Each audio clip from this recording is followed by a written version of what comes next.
You've alluded to that in some of the beautiful hadiths you've mentioned just now, but what specific reason is it that Ramadan is called the month of forgiveness, or is known as the month of forgiveness? Yes, as I rightly mentioned earlier, that our beloved Prophet Muhammad said, it's in a hadith of Sahih Bukhari, volume number 3, book of fasting, hadith number 1901.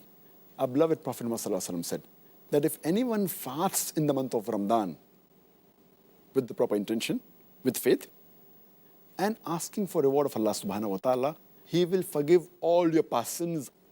And this message is further repeated in the Musnad Ahmad, volume number 3, hadith number 11524, where it's mentioned that any person who fasts in the month of Ramadan with the proper intention, seeking the reward of Allah subhanahu wa ta'ala, he will have all his previous sins atoned. And further it's mentioned in Sahih Muslim, volume number 1, hadith number 450, our beloved Prophet Muhammad said that the time between the 5 prayers and the 2 Jummas, and from one Ramadan to the other, is the time for expiation of your sins. This is the time where you can have all your sins forgiven.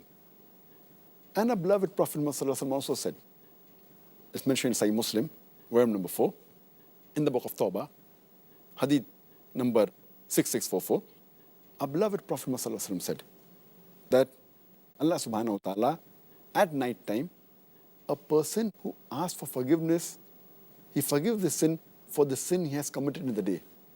And Allah subhanahu wa ta'ala, in the daytime, He forgives the sin for a person who asks for forgiveness for the sin he has committed at night.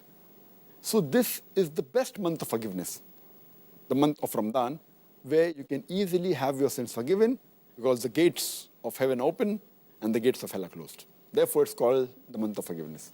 Allahu Akbar.